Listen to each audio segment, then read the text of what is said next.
nuestra casa, nuestra gruta mágica. Aquí pasan cosas muy importantes, como enseguida contaremos también. Gracias a la Navaja Suiza, por supuesto, por pensar en mí para presentar este libro, y a mi querido Mario Aznar por haberme propuesto que lo haga.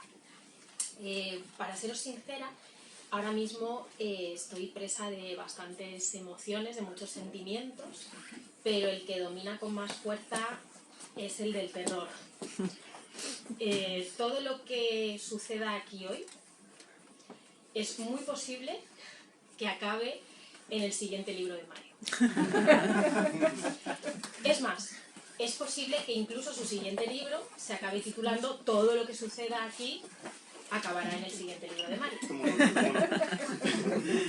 Nabokov decía que un escritor es una especie de observador de un espía subterráneo, submarino, y creo que en el caso de Mario así es. Mucho cuidado cuando estéis a su lado, sobre todo si le veis callar.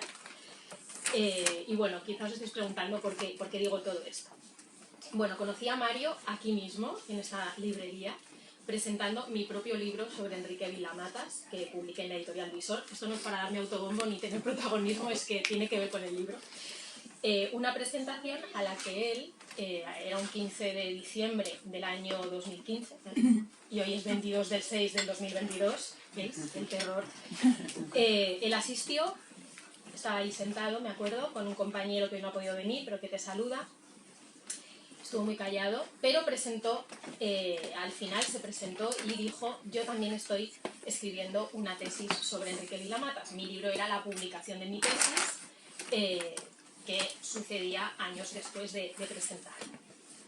Bien, hoy, 7 años después de aquel día, en otra cifra redonda, 22 del 6 del 2022, como si el libro que estuviéramos leyendo le diéramos la vuelta, ¿no? Y lo empezáramos a leer por el final, ¿no? O algo así, o como si estuviéramos dentro de un cuadro laberíntico de Escher, Mario me pide que presente su libro, que yo ya he podido leer, y que comienza en la librería Plaza del Alberti, contando cómo conoció a Enrique Vila-Matas en la presentación del libro de Cristina Ollejo.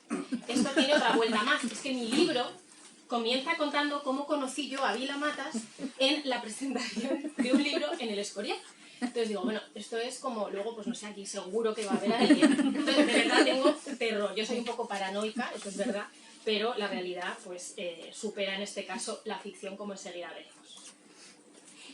Bueno, pasando ya a lo que es el libro, como os digo, es un libro que ya he podido leer, que he gozado, que he disfrutado, que me ha conmovido, que tiene ese aire vilamatiano, por supuesto, porque es uno de los protagonistas del libro, pero ese aire vilamatiano en el sentido de crear embrollo, volver la realidad literaria, mirar lo que nos rodea para conseguir que justamente la realidad diga algo que tenga un sentido.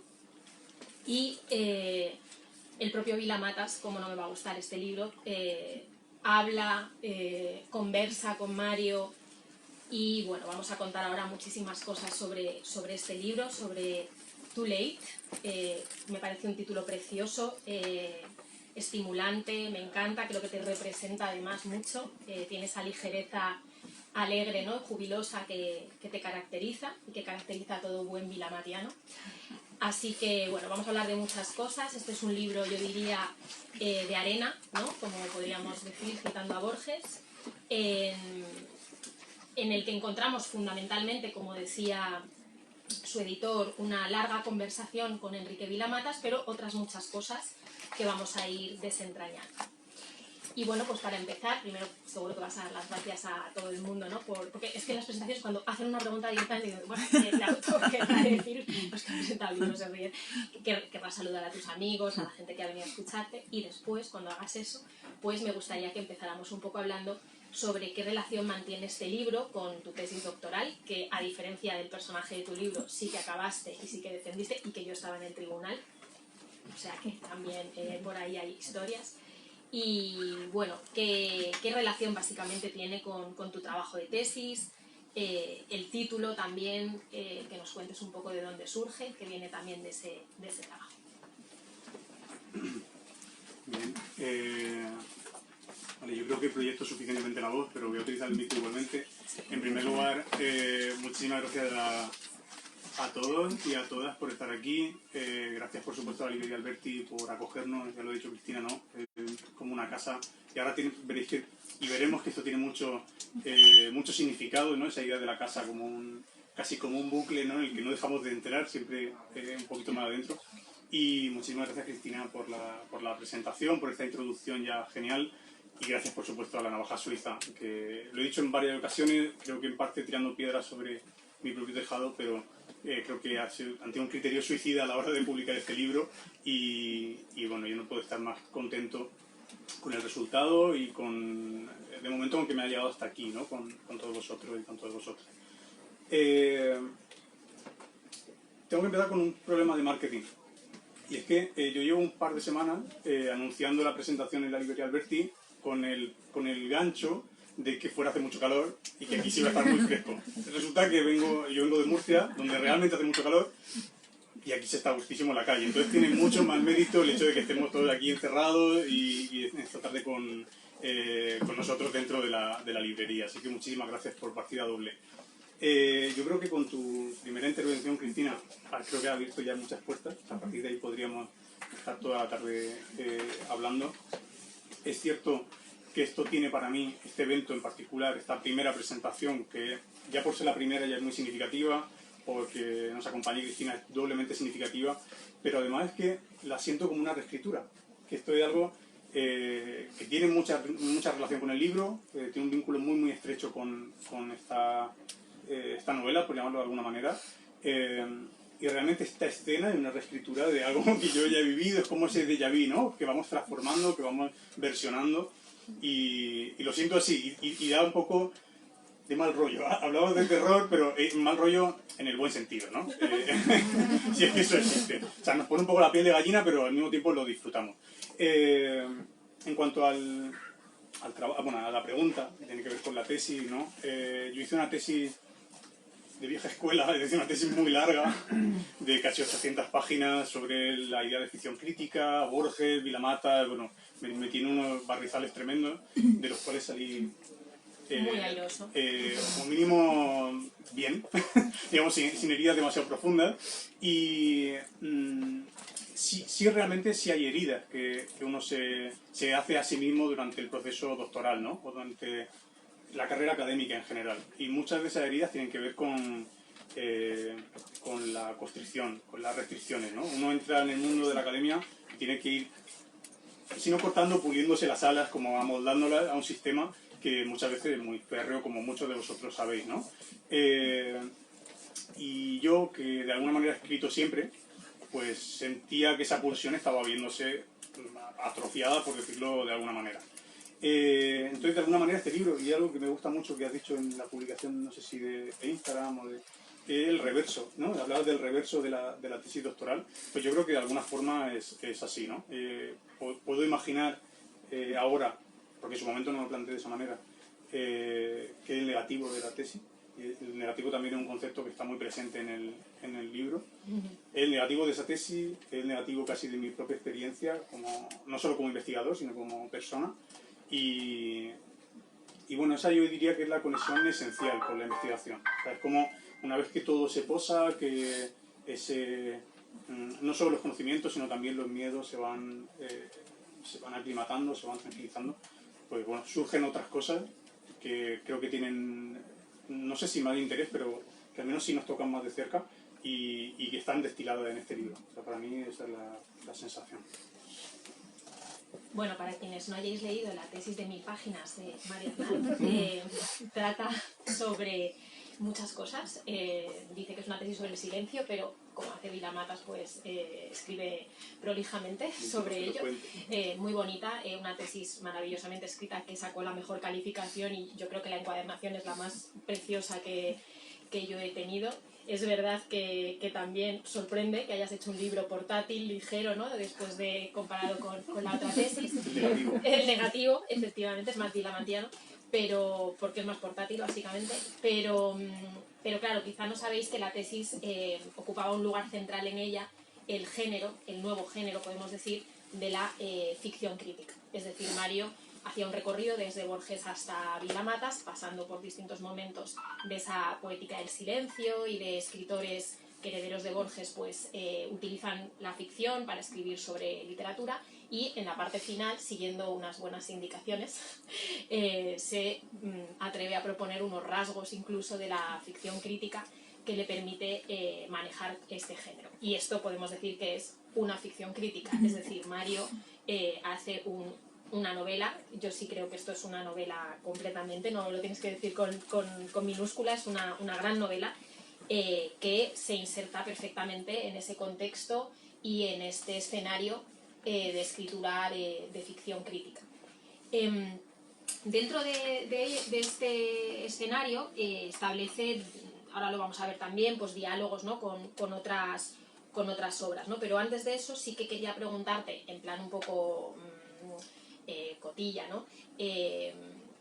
La conversación que tiene lugar aquí con Enrique Vilamatas, en el libro que leemos sucede, bueno, en distintos momentos, sobre todo en el Hotel Roma, en Turín, en Italia, pero en la realidad, ¿dónde sucedió? ¿Cómo está?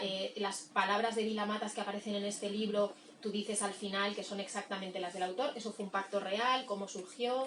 Y bueno, dices que una vez que se posaron los conocimientos, pero por las fechas, calculo que tú has escrito este libro, o por lo menos ese primer borrador, mientras escribías la tesis.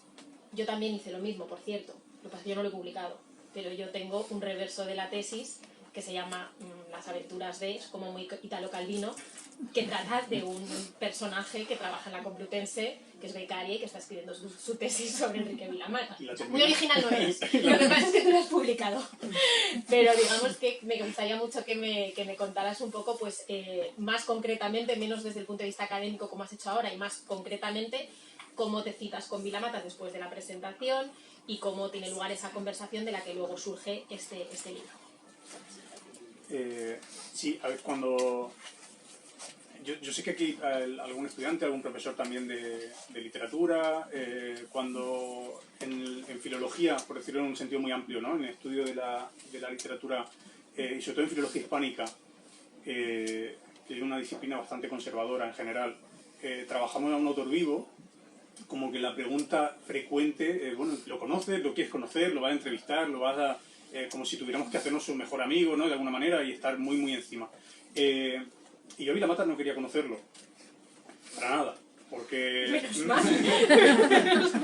Las cosas no me salieron como yo tenía previsto, pero yo no quería conocerlo realmente porque, si lo habéis leído, lo seguís, lo habéis escuchado, era un escritor muy autoconsciente, ¿no?, de su propia obra, de su propia escritura, de un gran crítico también, un gran pensador de la literatura.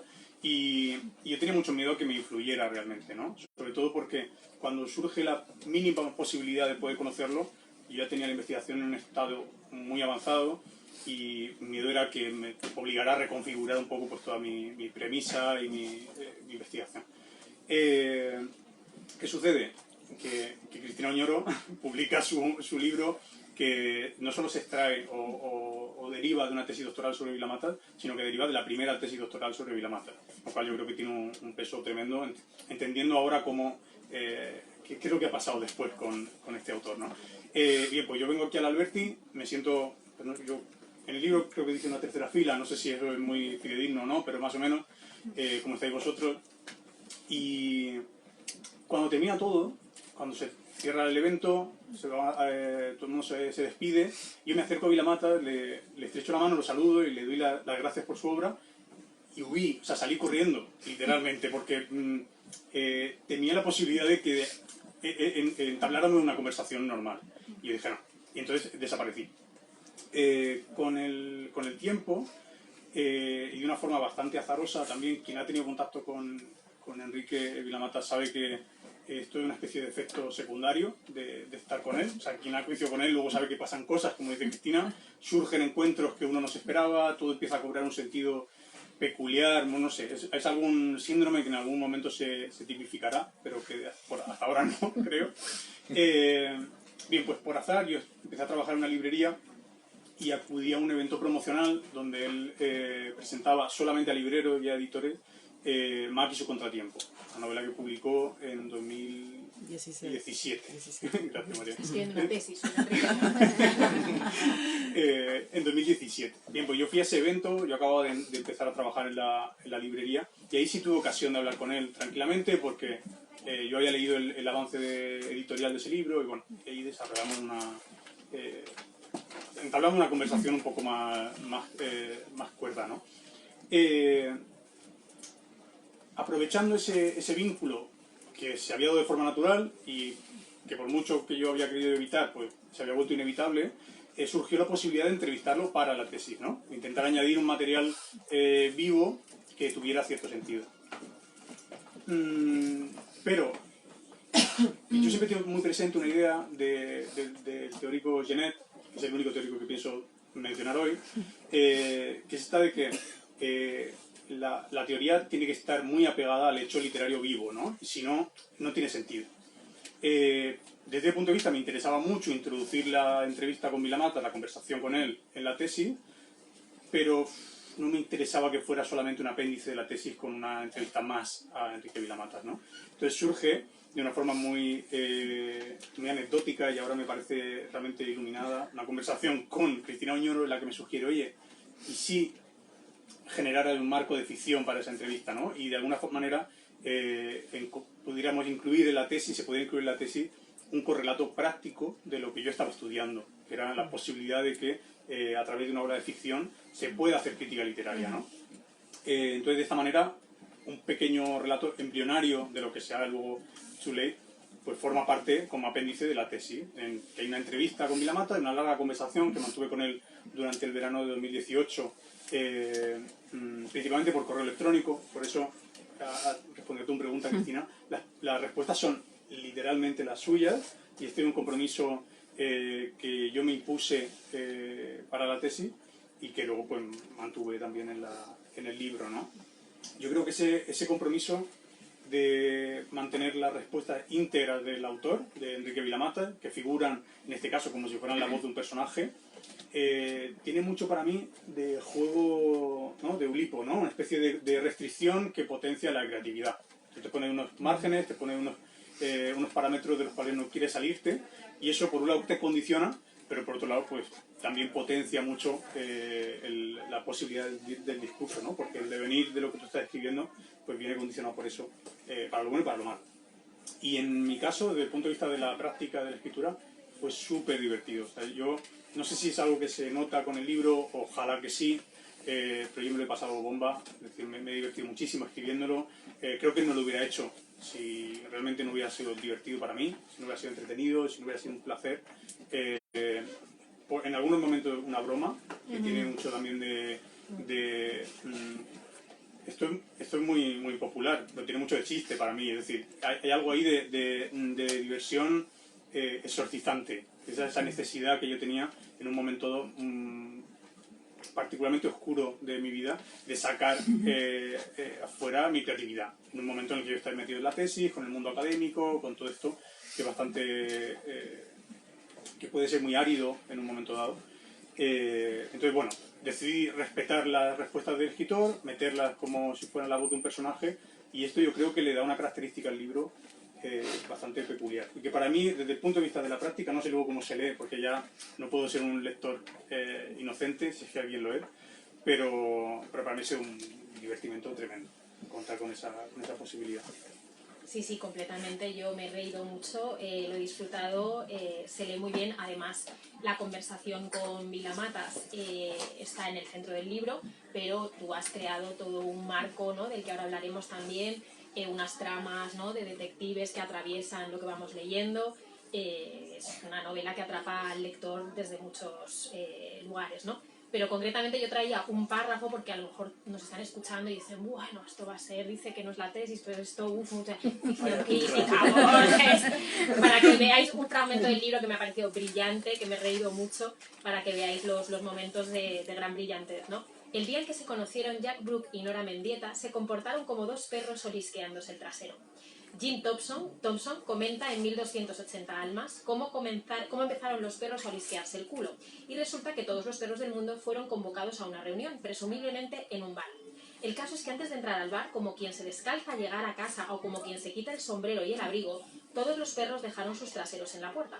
Pero afuera del bar empezó a llover lo que no está escrito, como aquella novela de Rafael Rey. Y con la fuerza del diluvio, los culos de los perros se mezclaron entre sí, lo que ocasionó a la salida del bar el alboroto y la confusión que cualquiera podría imaginar.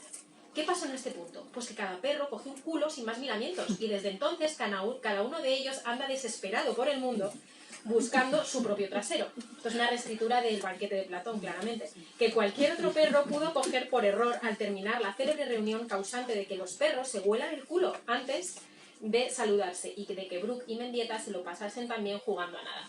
Bien, hay momentos de humor muy eulipianos, efectivamente, de absurdo de lo cotidiano, brillantes, geniales. Hay mucho de ti también, cuentas también al final que el comienzo del libro tiene que ver con una aventura de tu infancia. Yo creo que eso quizá tiene que ver con la necesidad como escritor que tienes de inyectar, ¿no?, un poco de emoción, que para poderte divertir escribiendo esto tiene que estar Amelia, ¿no?, como está en el libro, cambias las circunstancias, están tus amigos de la infancia. ¿Cómo ha sido crear ese marco que realmente no existió en la conversación original, pero que forma parte de tu imaginario, de tu mundo, de lo que has querido que también estuviera dándole sangre, ¿no?, y dándole emoción auténtica al libro? ¿Cómo has trabajado toda esa parte, ¿no?, desde que entregas ese primer manuscrito para que pueda crecer un árbol que nos emocione y nos haga reír, ¿no?, y no sea solo una conversación a propósito de literatura entre un crítico con mayúsculas y un autor con mayúsculas? Bien, acabas de desmontar toda la imagen que yo traía de, claro, el contrapunto. De erudito, y ya no sirve, pero bueno. Antes, al principio, Pedro, el editor, comentaba que el proceso de edición comenzó de forma bastante casual, y es cierto, y comenzó, esto parece que lo hago a propósito, pero no era así. Comenzó en la librería Alberti, en otro contexto muy distinto. Yo estaba asistiendo a la presentación de una novela de Javier Moreno, que se llama Null Island, editada en Candaya. Candaya es una editorial en la que otro de los editores de La Navaja Suiza, Agustín Márquez, pues publicó su novela la última vez que fue ayer, ¿verdad? Bueno, pues casualmente estaban los editores de Candaya y estaba Agustín también, imagino que en calidad de autor, no tanto ya como de editor en ese caso. Y yo estaba en esa presentación a escasos 4 días de la defensa de mi tesis. Entonces, claro, mi cabeza era la tesis. O sea, yo no sabía hablar de otra cosa ni tenía palabras para hablar de otra cosa. Y en la cerveza después de la presentación, hasta que me gustaría compartir con alguno de vosotros, si me apetece ahora después, hablando con Agustín, le dije, oye, pues yo al final de la tesis, como me gusta escribir, pues he metido una entrevista, pero además ficcionalizada, y ahí hay bueno, toda una historia que me parece interesante y tal. Me dijo, pues me gusta Vila Matas, cuando te acuerdes, pásamela. Claro, yo no iba a pasarle la entrevista antes de defender la tesis, ¿no? Porque sabéis que eso, la tesis es sagrada, hasta que no se defiende. Luego, con el tiempo, yo me acordé de eso, le envié el texto, y a raíz de ahí, Agustín me dijo que le interesaba, pero que, bueno, evidentemente era una cosa muy cortita, era, como ya digo, un embrión apenas, una cosa mínima, nada que ver en realidad con lo que ha terminado siendo, y ahí ocurrió un milagro. Y un milagro que yo creo que todos podemos comprender, y es que un editor te diga, oye, tómate el tiempo que necesites para desarrollar esto, nosotros lo vamos a publicar, ¿no? Yo creo que es que no te puede pasar otra cosa mejor en este ámbito, ¿no? Entonces, con esa confianza y con el abandono que comentaba Pedro, el que yo me sentí, porque estuve mucho tiempo sin contactar, en parte porque ellos querían darme mi espacio y por otro malentendido que no viene al caso, pero yo pensaba que se habían olvidado de mí, que esto no iba a ningún sitio y que eran todo palabras mojadas y que no iba a salir. Pero bueno, realmente salió, y aquí está la prueba. Entonces, en ese proceso no me gusta decir engordar, porque suena muy forzado, ¿no? Es como realmente, como si hubiéramos alterado la naturaleza del texto. Pero en absoluto. De hecho, esa conversación, como tú dices, es un porcentaje mínimo del libro. O sea, está ahí, tiene su interés. Entiendo que pueda tener también el atractivo para el lector vilamatiano. No deja de ser el acceso a su propia voz o a su propio pensamiento literario. Pero el resto es una novela, como tú decías, ¿no? Para mí es una obra de ficción narrativa, claramente, con distintas tramas, distintos conflictos, distintas líneas, como dicen los autores cuando quieren vender mucho, con muchas capas de lectura. O sea, lo puede leer cualquier lector, ¿no? Vale para todo y lo pueden para cualquier contexto. Claro, para todo el mundo. Y entonces en ese proceso es cuando yo empiezo a volverme sobre mí mismo, ¿no? Y a pensar un poco qué significa el proceso de escritura en relación con el autor con el que ha estado casi codo con codo muchos años, ¿no? Leyéndolo, estudiándolo, analizándolo, empieza a pensar qué es lo que te ha llevado a ese punto, qué es lo que necesitas para escribir, o sea, qué es lo que hace que tú necesites escribir de alguna manera, y entonces surgen las emociones, que es por lo que tú planteas, ¿no? Cómo conectas algo que en un principio parece muy frío, o parece como muy intelectual y demás, cómo lo conectas a una experiencia personal que realmente es indisociable. Y yo creo que esa es la clave. Cuando la gente te pregunta en una tesis doctoral, oye, ¿quieres conocer al autor? La pregunta suena una contradicción porque tú ya sientes que conoces al autor. Cuando nosotros pasamos tiempo, y aquí hay grandísimos lectores, ¿no? Cuando hemos leído 8 novelas de una misma persona, o sea, la conocemos mucho mejor que a muchas personas a las que creemos conocer, ¿no? Y en unos niveles mucho más profundos. Entonces, sencillamente se trata de alterar esa óptica y de alterar un poco lo que significa conocer a alguien, ¿no? Incluso también lo que significa conocerte a ti mismo. Porque en el proceso de escritura de este libro también hay mucho de eso, ¿no? Hay un proceso de autodescubrimiento, aunque sea a través de esta idea del negativo, que para mí ha sido muy feliz. Antes lo decía que ha sido divertido, pero realmente ha sido feliz. Son un hallazgo. He descubierto cosas que no esperaba.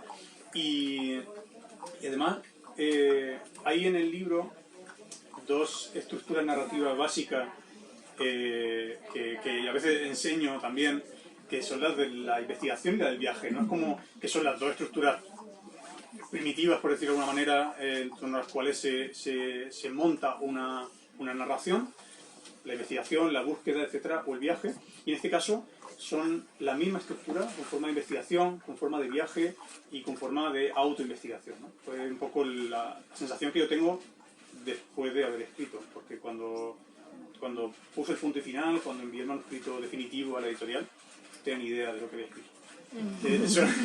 De hecho, tengo mucha esperanza en que de esta conversación salgan ideas para poderlo pensarlas. Bueno, después del fragmento que he leído, que era para el contrapunto, que no parezca que es una turra intelectual, voy a leer otro fragmento que me ha gustado mucho y que, bueno, pues creo que capta bastante el pulso lírico que también tienen algunas partes en las que tú, además, también muy fiel a Vilamatas y a su escuela, aunque hay una trama, sitúas el estilo también como un trabajo por encima, ¿no? Muchas veces del propio interés que pueda tener la narración, y creo que se ve todo el trabajo poético de las palabras, del lenguaje, de la precisión. Hay personas que viven en gerundio, sabiendo y sufriendo a cada momento lo que hacen. Estas personas solo son.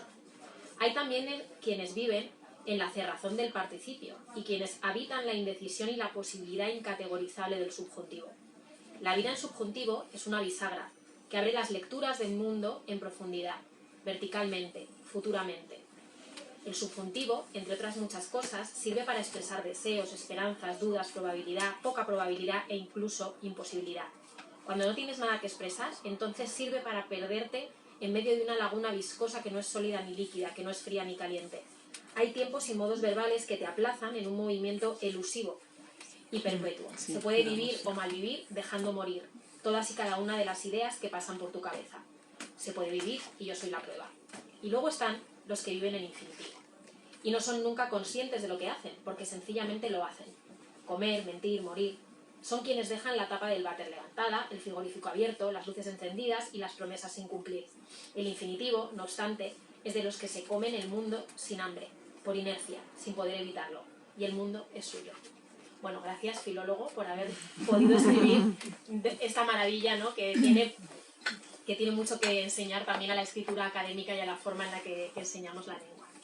Bueno, para ir un poquito terminando con las preguntas y que puedan plantear también el público lo que quiera un poco contar, Quería preguntarte qué otras influencias has tenido, aparte de la obvia, porque como te decía, tu libro pues, se inserta en un escenario, en un contexto, ¿no? Donde yo pues, situaría, pues, por ejemplo, Pálido Fuego de Nabokov, ¿no? Como gran obra cuyos protagonistas son un autor y un crítico. Allí el crítico tiene la última palabra, ¿no? Como bien sabes, pero se relaciona con obras más recientes, ¿no? Como por ejemplo El mundo deslumbrante de Siri Husbeth, o trabajos de literatura expandida, ¿no? que se están haciendo en nuestro país. Tú también citas en tu libro El conjunto vacío de Verónica Gerber y otros libros en esta misma estela experimental, con las formas de la ficción, lo biográfico, la perspectiva también que está en las artes visuales, ¿no? También de incorporar toda una reflexión sobre lo creativo dentro del propio objeto, ¿no? Como presentarnos un trabajo en proceso, ¿no? De alguna forma.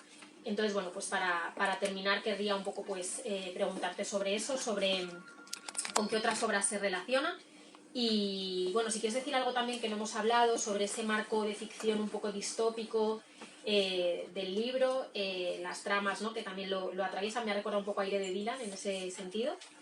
Y bueno, la pregunta de rigor, si estás escribiendo algo más o básicamente eso y luego pues lo que quieran plantear también.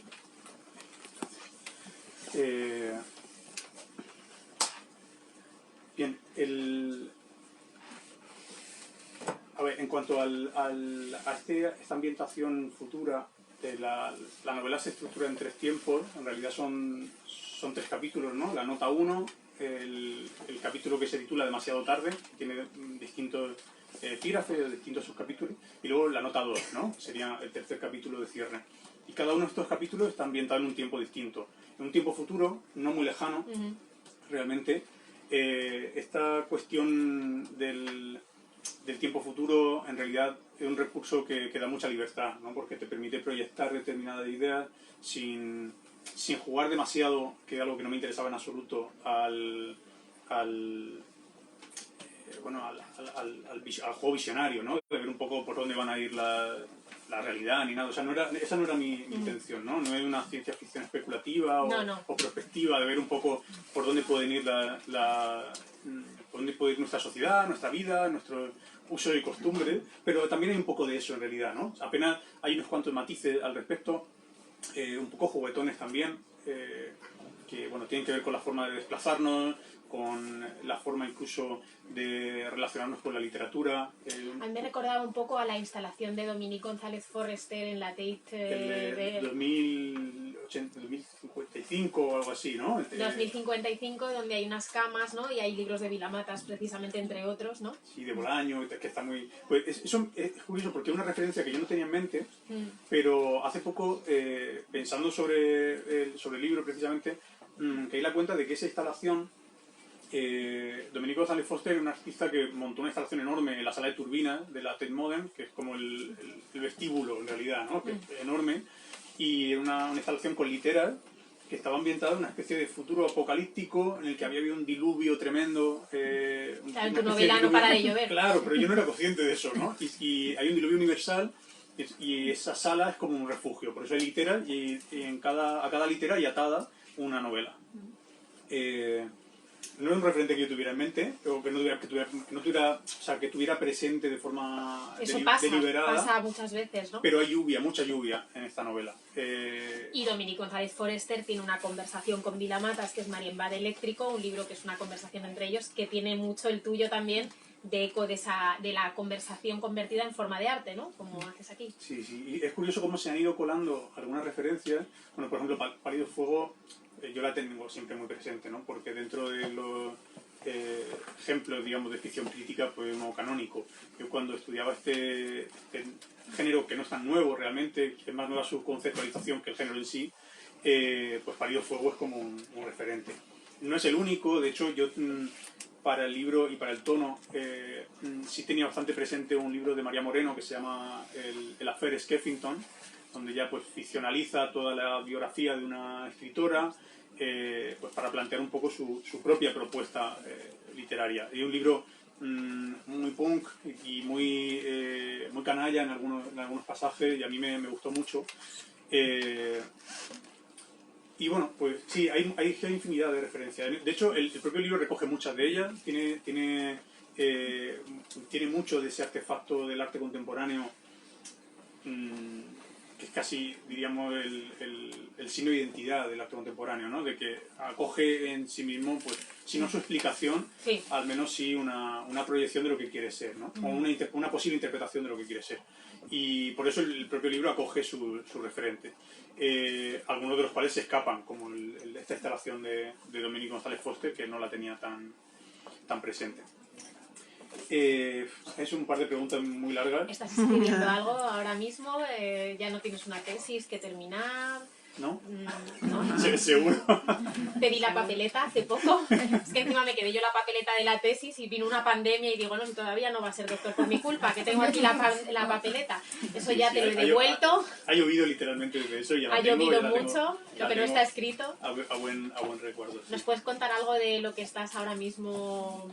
Pues estoy peregueñando algunas cosillas. Bueno, esto de alguna manera es un cierre respecto de la tesis, que también es muy necesario, ¿no? Cerrar con algunos temas. Y bueno, por dar alguna idea, sí, tengo entre manos una novela que acaba de empezar, como quien dice, y que está en un proceso muy, muy embrionario en este caso. O sea, es casi la proyección de una idea. Bueno, es que no voy a decir más, de momento. No voy a decir más porque la voy a agafar. Sí, normal. Está demasiado... Pero estás escribiendo novela. Sí, ¿Te creo gusta que sí. más que artículos académicos? Esa es en realidad me gusta mucho más. Lo que pasa es que son dos cosas muy distintas y bueno, tenemos que comer también. No, pero es cierto que al final el libro... Tú has leído creo que has leído 2 o 3 pasajes. Has leído 2. Sí. Muy distintos entre sí, que me gusta muchísimo, la verdad, porque yo creo que ese punto... no decididamente cómico, pero que sin embargo está, ¿no? Hay un punto de humor, de autoparodia, de reírse de uno mismo. Totalmente.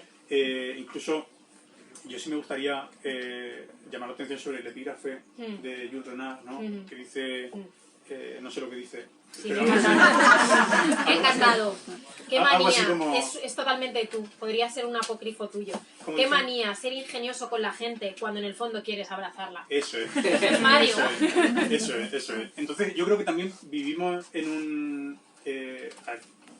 cliché, vivimos en un mundo, esto es un cliché como una casa, pero siento que ese ingenio, ¿no? Nos lo están exigiendo continuamente, hay que ser ingenioso, hay que tener chispa, ser muy rápido, ¿no? Twitter es la máxima expresión de eso, donde yo me muevo fatal, porque yo no soy muy rápido, no soy especialmente chistoso, y Twitter es un reflejo del mundo académico un poco, que se ha ido...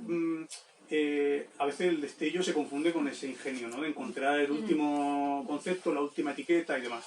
Y yo soy muy consciente de lo que tiene de intelectual el libro, a pesar de que hay muchas tramas muy divertidas, enganchadísimo, tiene mucho humor, tiene todo, investigación, tiene todo, pero soy muy consciente de ello y no quiero que en ningún caso se ponga por delante del abrazo, ¿no? Que puede ser más o menos figurado, más o menos metafórico, pero es como lo siento. Entonces, realmente, ese epígrafe justifica el contenido más intelectual del libro.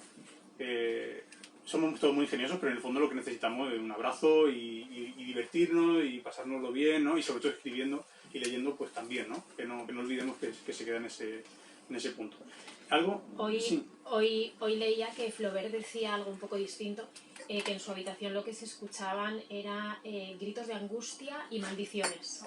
Entonces, bueno, está muy bien toda esta defensa de la alegría de la escritura, pero justo me ha venido a la cabeza eso que en la habitación del escritor, no sé si lo escribías tú o... No, yo eso no... Vale, es que hoy he tenido que leer muchas cosas diferentes. Digo, a lo mejor era de su propio libro. No. Pero bueno, doy fe que el libro tiene ese encanto, ¿no? Que diría Vila Matas, ese encanto es muy jubiloso, es alegre, aunque trate temas que no siempre lo son, pero que defiende las pasiones alegres, ¿no? Como diría nuestro amigo Bernat también, que presentó aquí mismo su libro hace unas semanas. Y bueno, te he interrumpido. No, estoy de acuerdo. De hecho, siempre existe este debate, ¿no? Entre los que sufren escribiendo y los que no. Hay gente que dice incluso, bueno, a mí no me gusta escribir, me gusta haber escrito, ¿no? Como haber pasado ya por ese trance y haber... si hay alaridos desde mi escritorio, lo tiene que decir Amelia. Y es cierto que cuando me preguntan de qué va el libro, o qué es el libro, o cuál es el argumento del libro, esto siempre te pone en un brete. Yo tengo esa sensación y seguramente yo he puesto a más de uno en esa situación tensa. Pero para mí es la historia de una metamorfosis, de la transformación o incluso de la reencarnación que está muy presente ahí, ¿no? De esa búsqueda de una segunda vida del personaje protagonista en particular, pero yo creo que casi de todos los personajes, en busca de un acto de liberación creativa, ¿no? Y al mismo tiempo, como todos, no como todos, pero como muchos libros, es una historia de amor también. Y no me refiero, no estoy marcándome aquí un farol tremendo, pero una historia de amor en el sentido de que no es posible el libro sin la gente que te rodea, sin Amelia, sin la familia, sin los que están cerca, sin los editores, sin la gente que luego se acerca y sin conocerte nada coge el libro y lo quiere leer, ¿no? O sea, detrás de cada libro, ahora, por suerte, reivindicamos más la idea de esas mujeres que acompañaron la creación de grandes obras, ¿no? Y esa obra, independientemente de su tema, era una historia de amor, porque si no, no existirían, ¿no? Y en este caso yo creo que pasa algo parecido. Pero, en cuanto a lo que tiene que ver con el argumento, o con esa línea, yo me quedo con la idea de la metamorfosis. A mí me parece un concepto que está presente desde el inicio, con la imagen de los gusanos de seda, no sé si te acuerdas, sí, ¿no? Sí, claro. Y luego al revés, que se mete para intentar hacerse gusano. El gusano que quiere entrar otra vez la crisálida, ¿no? Pues esta idea del gusano de seda, yo creo que representa bastante bien el proceso de transformación que hay en el libro. Bien.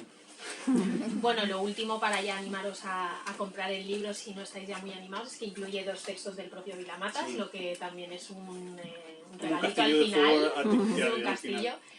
Y bueno, por mi parte, si os parece y le parece bien a la librería, podemos dar la palabra para hacer alguna pregunta antes de que firmes un montón de libros. Pues yo, Mario, quiero felicitarte en primer lugar por el libro. Me han encantado los 2 fragmentos que ha leído Cristina. Y te quería hacer 2 preguntas muy concretas. Una en realidad ya lo has dicho, pero a mí me gustaría que incidieras en cómo ha sido el proceso de escritura y esa pelea entre ese yo académico, ese yo crítico, que has dicho que